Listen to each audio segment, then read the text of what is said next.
Even in grief, we know that the wonder of human life is too complex and too magnificent to be memorialized in endless pain. The gifts of spirit that our loved ones gave us cannot be measured or weighed, nor can they even be tarnished by time. Even in our darkest hours, we know that some of Alan's light and warmth will always be with us, bringing comfort and courage, and in the fullness of time, healing and peace. The poet John Donahue wrote, "When you lose someone you love, your life becomes strange. The ground beneath you gets fragile. Your thoughts make your eyes unsure. And some dead echo drags your voice down. Where words have no confidence, your heart has grown heavy with loss. And though this loss has wounded others too, no one knows what's been taken from you. When the silence of absence deepens, flickers of guilt kindle regret for all that was left unsaid or undone. There are days when you're going to wake up happy and inside the fullness of life, until that moment breaks and you're thrown back onto the black tide of loss.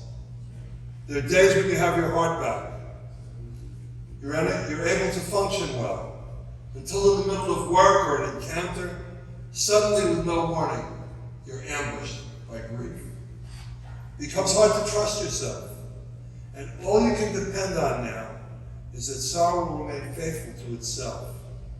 More than you, it knows its way, and will find the right time to pull the rope of grief until that coiled hill of tears has been reduced to its last drop. And gradually, you'll learn acquaintance with the invisible form of your departed. And when the work of grief is done, the wound of loss will heal, and you'll have learned to wean your eyes from that gap in the air and be able to enter the hearth in your soul where your loved one has waited for your return all the time. We're all destined to die.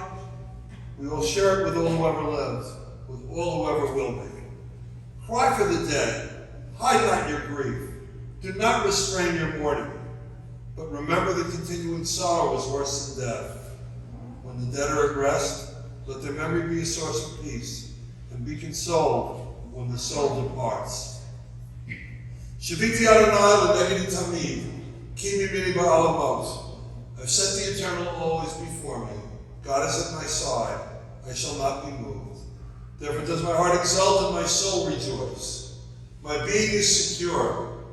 For you will not abandon me to death, nor let your faithful one see destruction. You show me the path of life.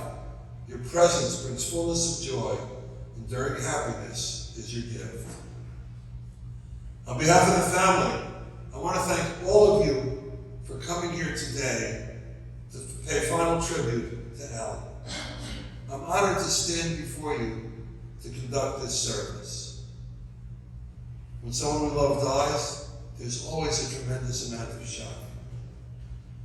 When a husband, a father, a grandfather, a brother, a friend is suddenly no longer with us, it can trigger very strong reactions, emotions, and questions. So we're here today to surround Alan's family with our love, with our faith, and with our prayers. We gather to comfort each other in our grief and to honor his life, a life that was full of hope and happiness, laughter and love through good times as well as in bad. Our friends are grieving in their darkened world. In their silence there is lamentation. In their tears there's loneliness. Lost in their sorrow may they find the comfort of loving friends, caring family, concerned neighbors. Hear them, O God, be with them. This is the way that you should remember him. He lived his life as an example to each and every person that he met. And that love is an action, not just a feeling. So we honor your memory, Alan, with the love that you leave behind. We've come together from different places. We're all at different stages in our journey through life.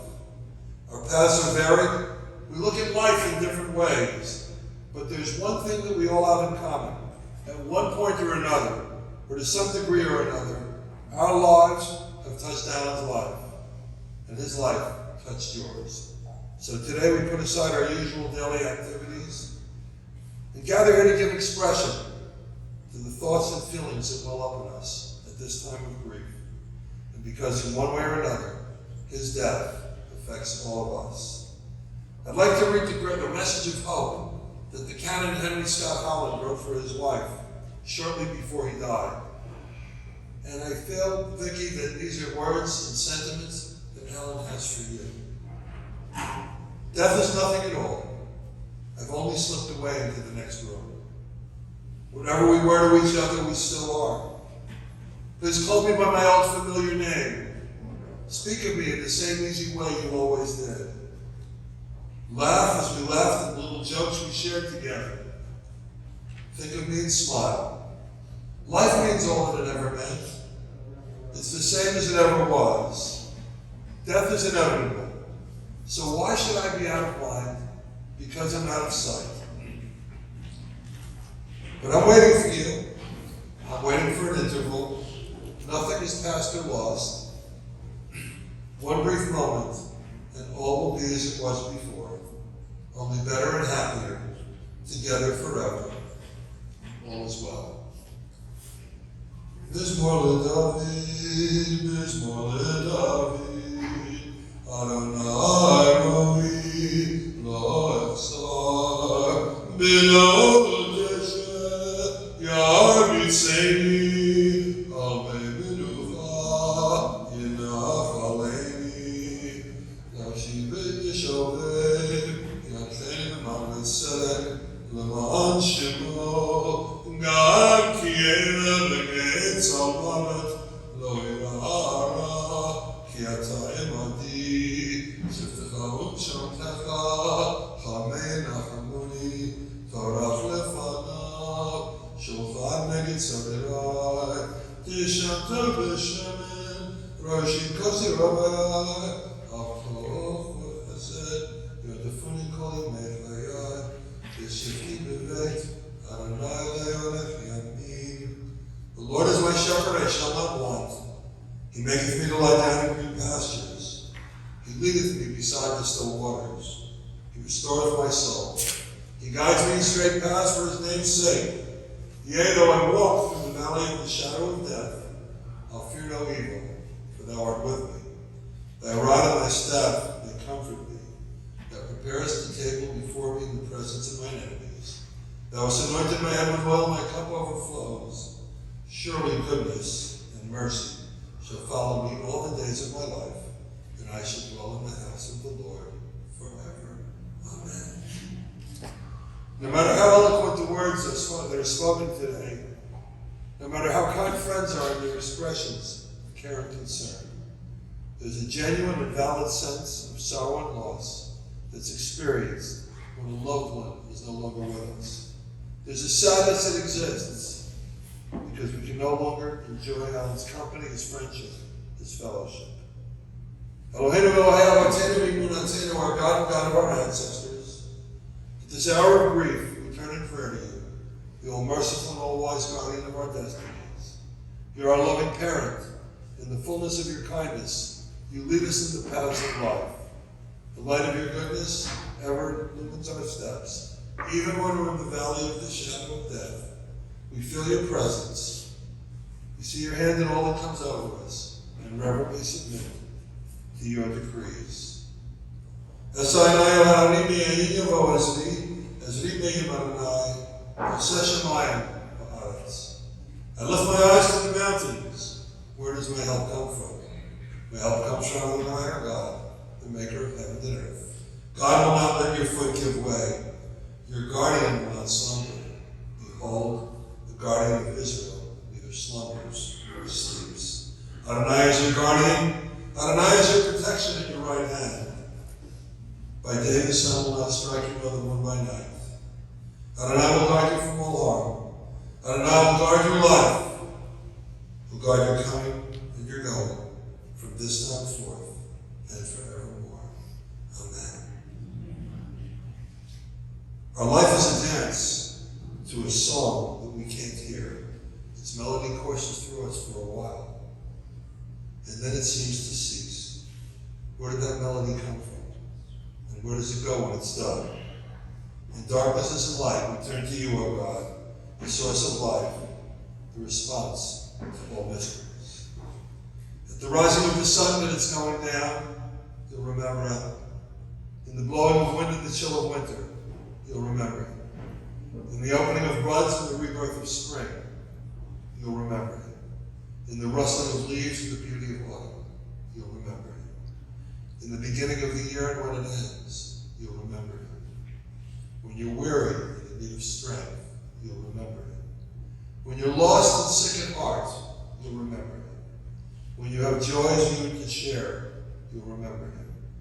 As long as you live, he too will continue to live, because he's a part of all of you, as you remember him. Birth is a beginning and death is a destination.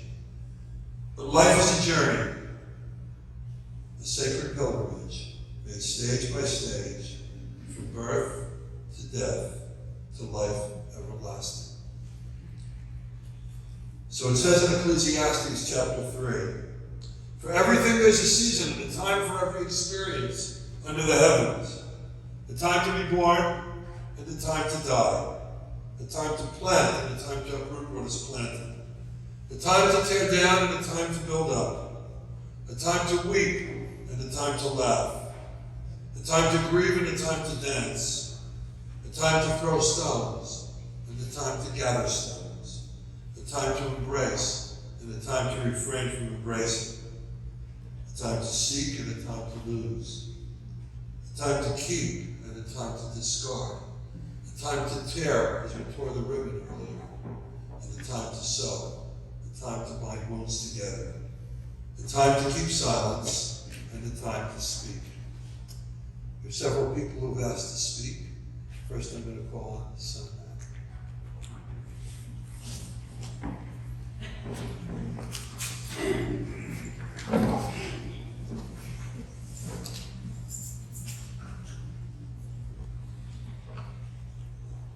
For those who know me, it's probably one of the ultimate tributes that I've wondered whether I could do this. So I'm about 14 years old, and I was invited by some cool kids to go to the mall. And by cool, I think I meant they could drive. Maybe they smoked too, I don't remember. And we're hanging out at this restaurant. Restaurant's a positive term. It's a place called Taco Villa, which was like a poor man's Taco Bell for those from Kansas City. And I see my dad go next door to get his haircut. And I like, oh my God, what's he doing here? And I go next door to see him. I'm like, what are you doing? And he's like, getting my haircut, then I'm running errands. And I go back to the cool guys I'm with and my friends, and I'm like, I'm just gonna go be with him today. Thanks anyway. So my dad says he's lucky because he had a mother who read to him and everything else. I'm the luckiest because at 14, 15 years old, I would rather have been with my dad. So why is that? Why did I want to be with my dad so badly? Sure, he's a nice guy. He was really nice, the way he treated so many of us, his wonderful relationship with his brother Larry and so many others, but why would I rather be with my dad than the cool kids as a 14-year-old teenager? Well, number one, I've tried to think why. Number one, my dad was really fun. He was cool to be around. We went to Kansas City Kings games. We went to Kansas City Chiefs football games. He dressed really cool. Look at the outfit Sam is wearing. My dad was cool. And we saw Nate Archibald, and some of you know this. He was the first guy, the only guy to lead the NBA in scoring and assists in the same season. A lot of people have heard that story at least once or twice. And my dad was cool. He was fun to be around. Secondly, my dad was a truly great listener. He really cared about what you wanted to talk about. And that's not true of older people always, especially when you're a teenager, what you wanted to talk about. And some people could say it was easy for me because I was interested in business, but it really wasn't true. If I wanted to talk about, maybe I wanted to be a professor, or if somebody else, if my cousin wanted to talk about being in the military, or about his football career, or whatever it was, my dad was genuinely interested in whatever you were willing, whatever you wanted to talk about. My dad was constantly excited to be educated and learn things and impart that to you and hear what you were doing. The number of times I would walk in and he would talk about, I'm reading this new Harry Truman biography. Somebody, by the way, who he knew pretty well growing up in Kansas City. Or he was always reading books. He was always commenting on, can you believe what happened in the news? Can you believe this article I read?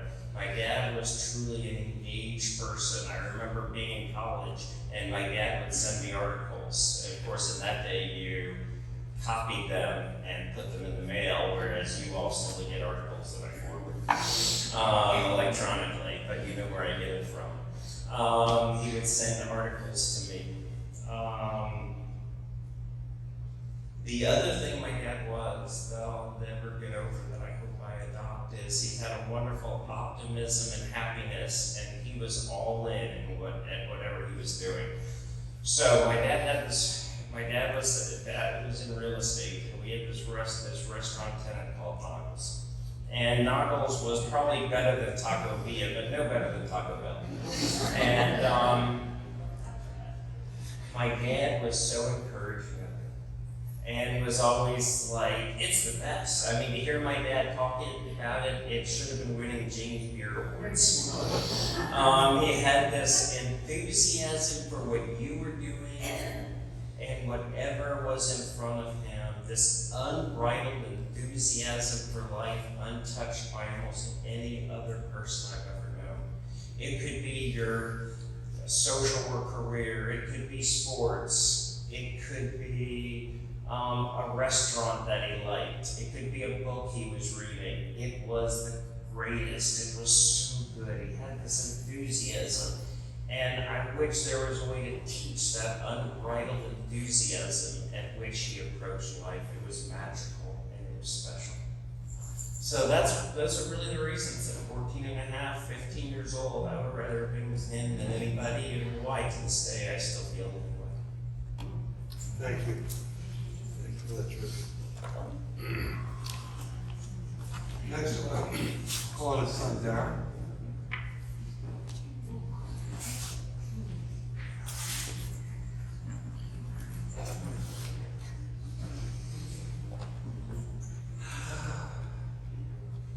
So, like Matt started this, if you know him, it was being surprising that he wasn't sure if he could get through this. If you know me, it's not surprising.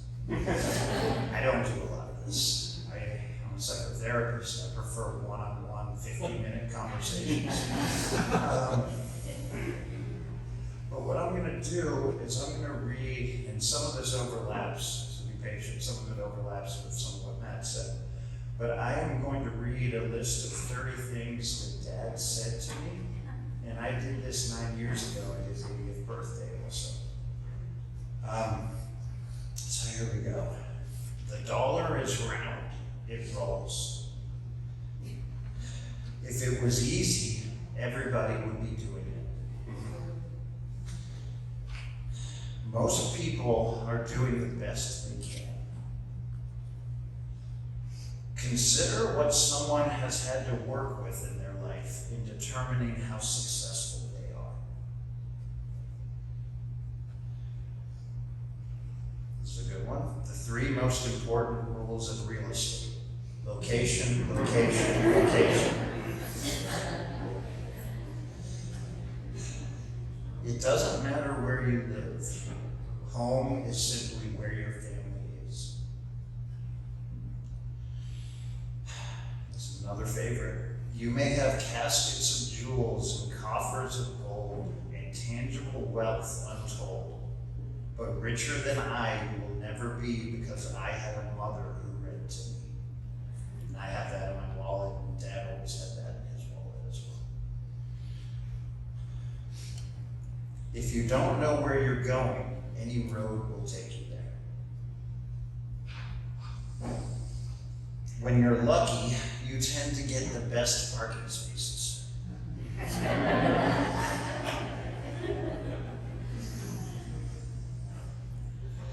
This is another great one, and so true for Mom.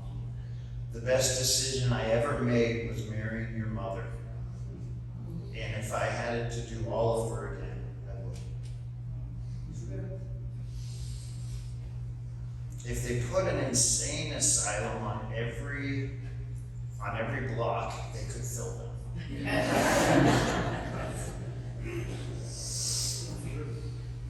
When someone goes truly crazy, they don't just hit their head on the wall, they hit your head. There's another one related to therapy. He used to say to me, you, Darren, are in a recession-proof business. That's right. Now is the time for all good men and women to come to the aid of their party. Never understood that one that great, but it was always at the end of every letter he would write. You never know how high a frog will jump until you stick it. Not a great image, but I always loved frogs, so I'm including that. You need ability and stability. Nothing can take the place of persistence. Always remember who gave you your first break. Dad is really big on that. It's important to frequent, this is an overlap of Matt's. It is important to frequent businesses that benefit you financially.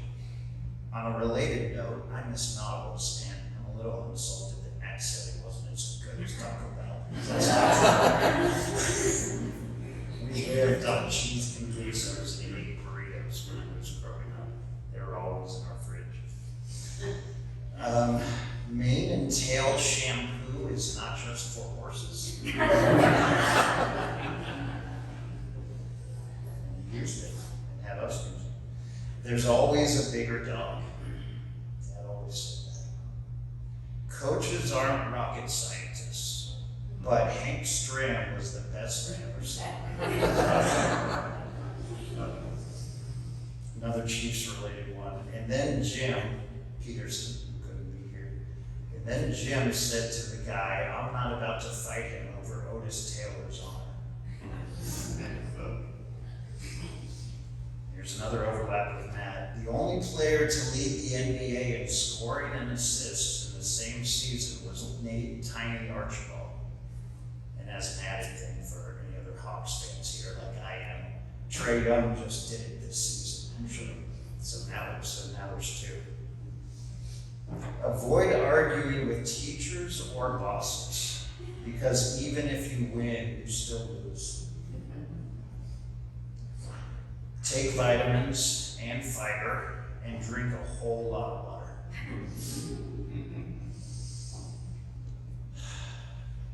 I am proud of you. He said that to all three of us kids, said that to all of the 8 grandkids. He said that to everybody, and he meant it. If he knew you and he loved you, he was proud of you. Didn't mind telling you. I remember Father's Day, this recent Father's Day, being on the phone with him and my son Ethan, who couldn't be here today. And Papa said he was proud of you. And we hung up, and Ethan said, it was so good to hear Papa say that to you. And of course I said, do I say that to you enough? And Ethan replied, yeah, you do. Almost so much that it's annoying. As a dad, it's still dad in us. Last thing I want to say is that Dad was a great man. He will be truly missed. And anytime I share any of these things I just listed to you, any of the 30, anytime I share them with clients or anyone on this planet, he lives on.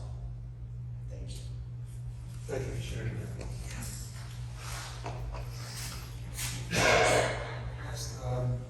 David Abramowitz.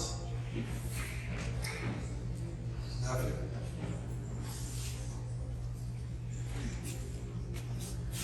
We're putting a timer on that.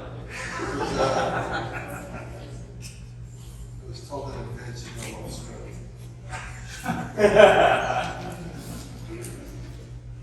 I'm in Bromowitz, so this is about Uncle Alan because we're Bromowitz. It's going to be a little bit about me too, Sid. Sorry about that. I'm honored and Vicki that you're allowing me, Matt, Darren, Shannon, you're allowing me to talk about my mentor, my friend. This morning, life lessons. Everything's about your father's about life lessons. Everything's about learning about life and becoming a better man.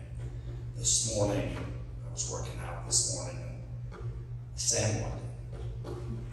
And we're running on the thing. As many people know, I'm pretty competitive. I can never beat your father in anything, but I try. And I'm running and I close my eyes and all I'm thinking about is, I got Uncle Alan next to me. I'm taking him. And we're running, I'm at 6.1, Sam's at 7.7. I go to 8.1, he goes to 8.5. I come off him at the elliptical, he kept on running. And at the end of the hour workout, I'm walking out and I can close my eyes and in the back of my mind I can hear my Uncle Alan say, my grandson's got you now. When I was 7, 8 years old, I had never met Uncle Alan. I don't remember meeting you and Vicki at the time because I was so young. We were in Germany, stairwell living. 1,000 square foot house, me sitting out in the same room. And we couldn't wait to get to Kansas City to see the gold door of 8300 Rosewood. And my mother was so excited about seeing her sister and finally meeting her brother-in-law. And my dad had obviously never met brother-in-law either. We came into 8300 Rosewood, which to us was a mansion. Big house, you had a downstairs, you had a basketball, you had a big backyard, you had TV. We had never seen TV before. And it was great. We just lived it, and then if we ever wanted to go swimming, we just go to Uncle Earl's place to go swimming. You know, we always hung out with you. We had the coolest toys, the best toys. And we had your father. Life lessons. In 10th grade, I know this is going to shock many of you all. I wasn't the greatest son in the world. I was rambunctious. I was with those uncool kids. I was like that. I wasn't the greatest man, greatest kid. And I needed to be Bronfman-sized. So I came to live with the Bronfmans my 10th grade year. And it was the best year of my life. It changed me. I became a man. I became a better son to my father and mother. I became eventually a better husband because of life lessons. We played, so every time we go work and come back, and we go out, usually it was Matt and I going to play basketball. And we shoot. We always won. We played tennis, we went to the Kings games, during the weekday, I went, on the weekends we all went. And it was just a wonderful, wonderful time, life lessons. One time, about 5 months into it, you remember, Darren remembers it, I had a meltdown. And I usually didn't have meltdowns in the apartments, but I don't know why the meltdown, but I stormed out of the house. And when I came in, 6-month-old Darren was right at the door, and I banged him. And Aunt Vicki, who's calm, when you hear one of her babies, it's not so calm. And Aunt Vicki, let it be known that she was not happy at my attitude at the time, because I blamed you, because you should have been by the door. Aunt Vicki talked to me, and that night my Uncle Alan comes home, takes me into the room, and he goes, "Boy, you gotta be the stupidest man alive.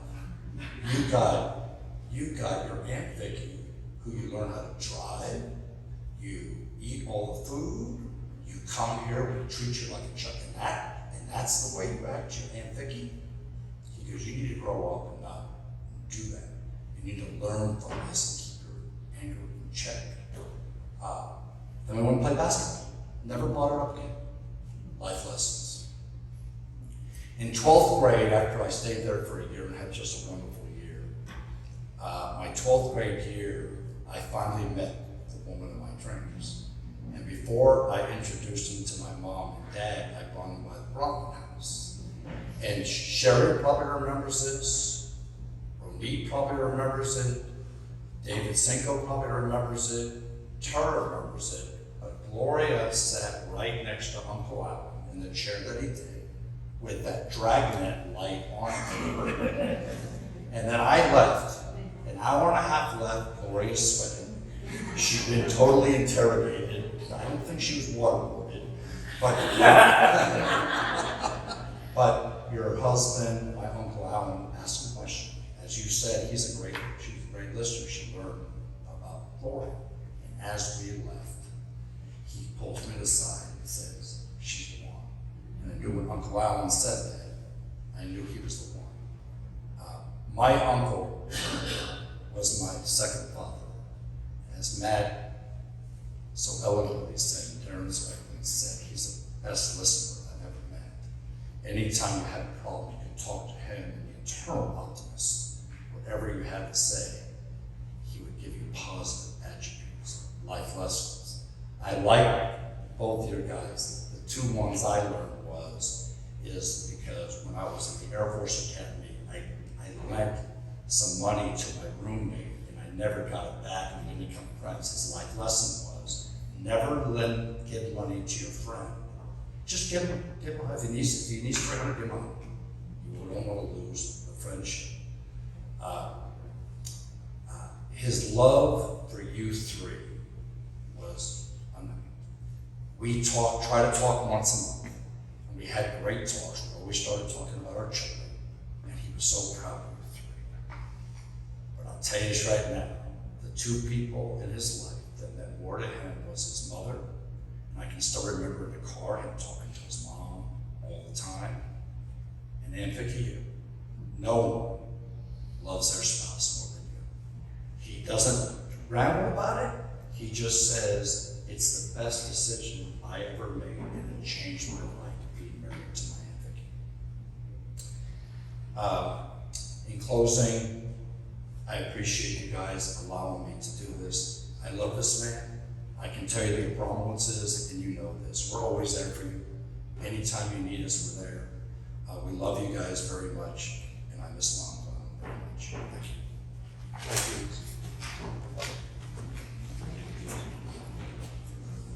Is there anybody else who'd like to share some memories? Not? I'll give you a chance.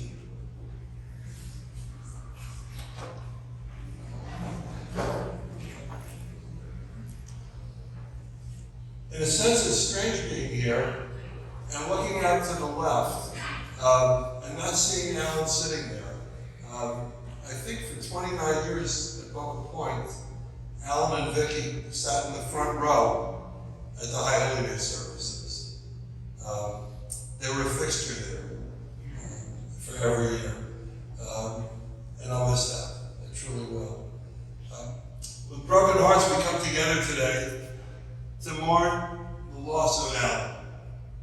He's remembered today by his dear wife Vicky, his children Matt and his wife Renee, Shanna, her husband David, Darren and his wife Tammy. Also his 8 grandchildren, Kira, Sam, Micah, Leona, Ethan, Audrey, Madison, and Harrison. I think I got it all right. We've raised our voices to the source of life, asking for comfort and for strength. What an amazing history. Alan was 89 years old. He said if he had not met the perfect woman, he might have remained single.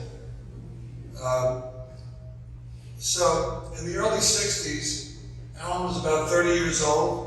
He met Vicki Miller, truly the right woman. They met and had lunch. They weren't sure if it was the end of July or the beginning of August.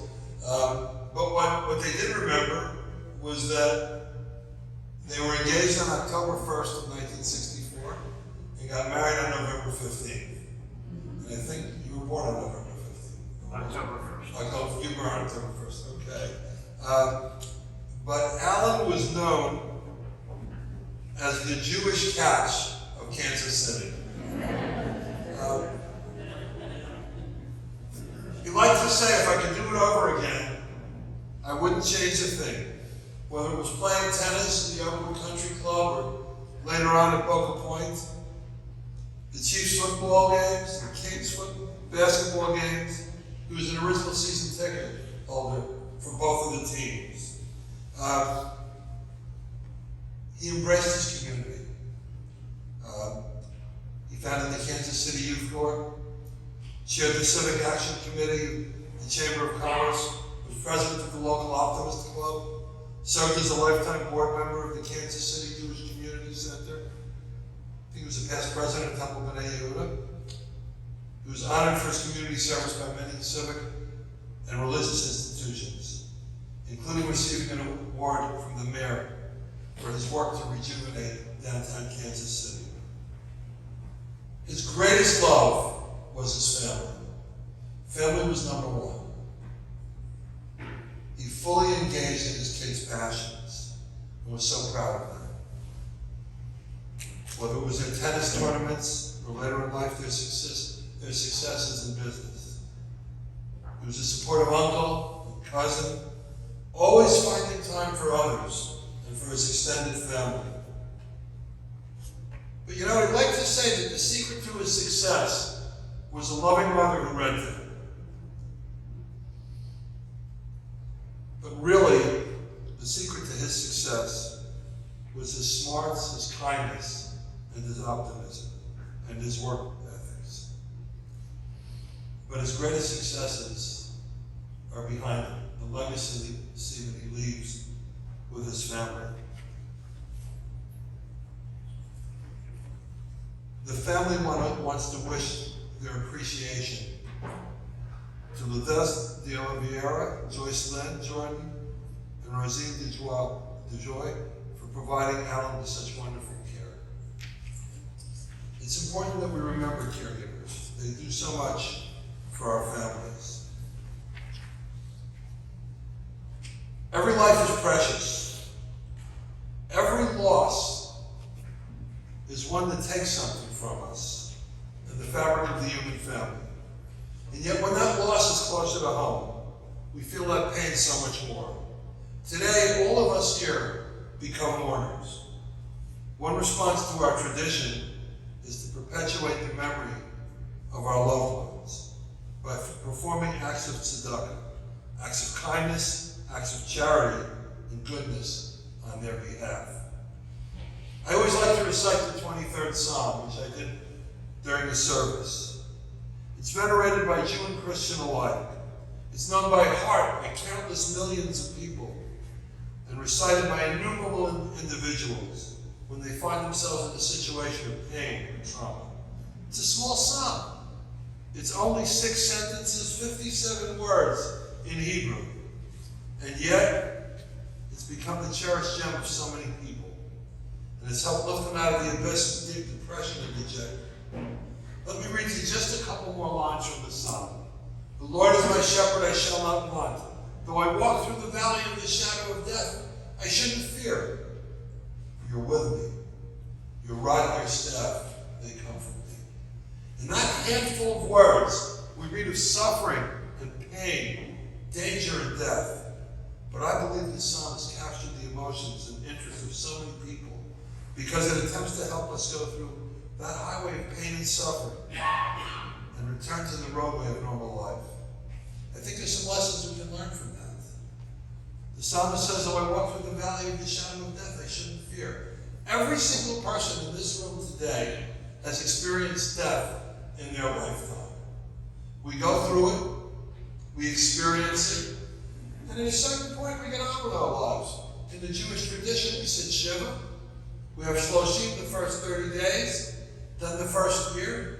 We go through it, and we move on with our life. We don't live in a perpetual state of mourning and grief.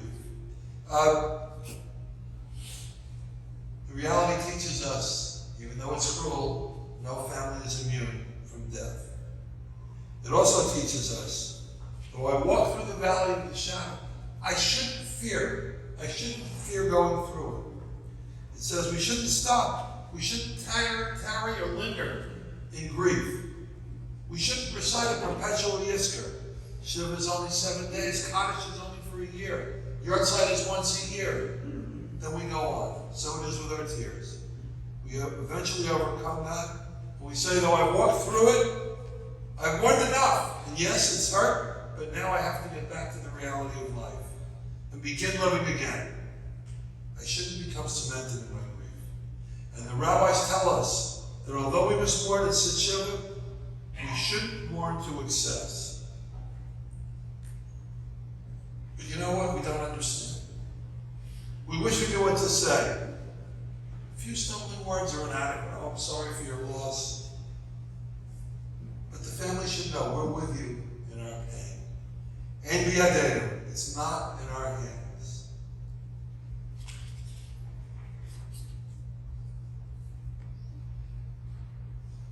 In the words of our tradition, I pray, may God grant comfort to all the mourners in Zion. May Ellen's spirit live on as a precious memory in the hearts of all his dear ones. As you sit here, you're thinking, where's the time going? Seems like last month you were laughing and playing and cherishing each other's presence, waiting for the new football season to begin.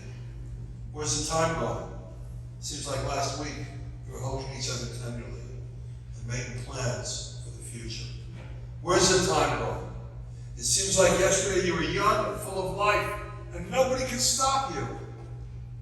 And now you sit here thinking in the past tense, recalling all the fun that you had together, the joys that you shared, and wishing for just a little bit more time. If only we could have one more word, one more smile, one more touch, one more hug, one last kiss.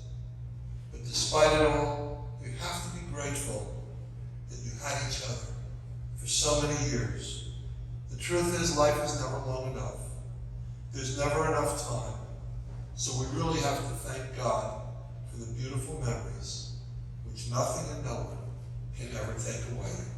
May Alan's memory ever be for a blessing to each and every one of you here. And let us all say, Amen.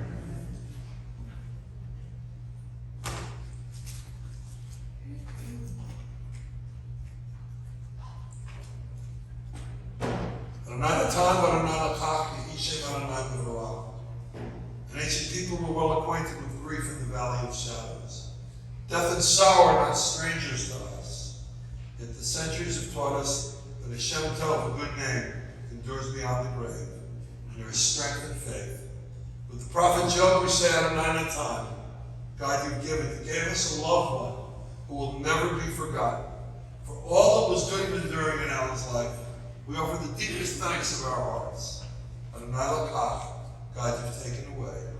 We pray for the strength to turn our broken hearts into an altar of trust before we acknowledge your sovereignty and love, as we now say, Yehi Shem Adonai V'Barach. Blessed be the name of God, now and forever. Before we conclude the service with the memorial prayer, the Kelmali Rachamim prayer, the family has requested that memorial contributions should be made to the Jewish Federation of Greater Atlanta or the Lynn Cancer Institute here in Boca Raton, Florida. Please rise for memorial prayer.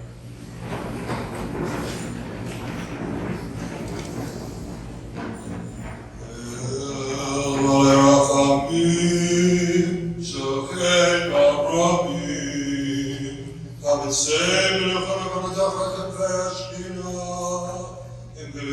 in terms of our mystery, and his wife, Elias of Israel, Shalach Malama, the honor of the mystery, who is serving for me, this room is for me, and Nishmako, and I know, and I know, Shalom Mishkako, Amen. Compassionate God, eternal Spirit of the universe, perfect rest in your sheltering presence. To Alan has entered eternity, a God of mercy, let him find refuge in your eternal presence. And let his soul be bound in the bond of everlasting life. God is his inheritance. May he ever rest in peace. And let us say, Amen. This time, please remain standing. I'm going to call our funeral director for further instructions.